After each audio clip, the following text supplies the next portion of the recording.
Merci mon ami Nadia, merci madame de l'invitation. Voilà, donc ma communication s'intitule Entretien et discussion avec des professionnels du 7e art en Algérie dans le cadre du FOFA, donc le FOFA, le Festival d'Oran du film arabe. Cette communication se veut cette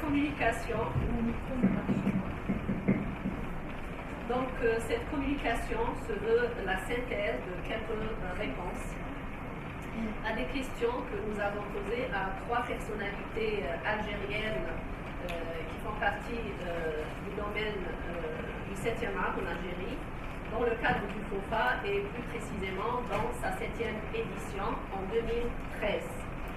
Ce travail a été fait aussi dans le cadre d'un projet. Voilà, merci beaucoup. Donc, ce travail a été fait dans le cadre d'un projet qui s'intitulait Les champs culturels et les nouvelles technologies. Donc, proposé aussi, pensé, proposé et dirigé par professeur Hajm Ghani, ici au CRASP en 2013. Voilà. Donc, les différentes réponses qu'on a eues dans les entretiens qu'on a réalisés avec 3 personnalités représentatives du 7e art en Algérie, donc à savoir le réalisateur Ahmed Rajdi, le réalisateur Béchir Tabaïs et l'acteur Hassan Keshesh. Donc on a posé beaucoup de questions, 15 questions pour être précise, voilà. Donc dans ce travail, j'ai essayé de synthétiser les réponses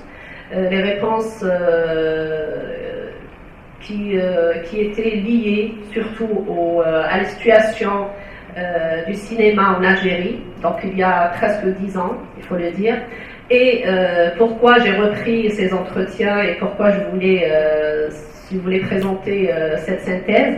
C'est en quelque sorte pour faire cette comparaison entre la situation du cinéma algérien en 2013 et sa situation, si vous voulez, en 2022. S'agit-il des mêmes problèmes? S'agit-il des mêmes obstacles? Et y a-t-il des issues ou bien des solutions à tous ces problèmes et à tous ces obstacles? Donc je commence par Ahmed Rajdi. Il considère que le cinéma algérien est en convalescence et qu'il avait connu son âge d'or. Il ajoute qu'il y a un grand creux dû à plusieurs facteurs. Donc il dit, les salles de cinéma attribuées en gestion aux communes qui les ont données aux fils après les élections, c'est le problème le plus grave que nous avons car les salles sont restées fermées pendant de longues années. Sur 500 salles situées sur tout le pays, on n'a que 20 ou 25 qui fonctionnent dans tout le pays. Et c'est un grand problème car on est en train de faire des films sans public. Ce dernier a perdu d'ailleurs l'habitude d'aller au cinéma pour voir un film. Il n'y a plus de public qui va au cinéma. Il ajoute, les jeunes de 25 à 30 ans n'ont jamais mis les pieds dans une salle de cinéma car ils ont 500 ou 600 chaînes à leur disposition et c'est une pluie torrentielle de paraboles. Ils peuvent aussi regarder les dernières productions mondiales vendues dans les rues à petit prix. Ceci est un inconvénient majeur.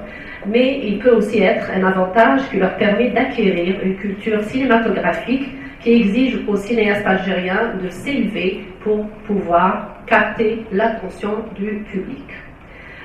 Les structures cinématographiques n'existent pas en Algérie. Il n'y avait que des organismes d'État qui ont été éliminés par ce dernier. Et du jour au lendemain, le créateur s'est retrouvé sans personne, sans interlocuteur pour pouvoir étudier, encourager, accepter ou refuser ses projets de film.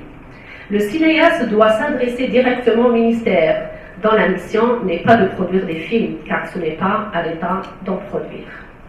Il n'y a pas de marché de cinéma en Algérie et le privé ne s'implique que dans des affaires susceptibles de couvrir ses frais d'investissement.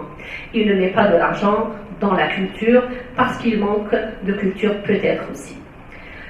Le très peu de films algériens qui sont produits sont subventionnés par le ministère des Moudjahidines ou le ministère de la Culture, dans le cadre d'un programme précis, arrêté sur un certain nombre de héros de la guerre de libération nationale.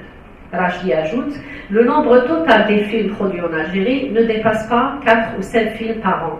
Et on parle des longs métrages. Pour les courts métrages, on peut dire qu'il y a beaucoup de films qui se font à l'occasion des manifestations ponctuelles comme Alger capitale culturelle, c'est une capitale islamique arabe, qui permettent aux jeunes réalisateurs de se former en attendant des opportunités pour faire des longs métrages.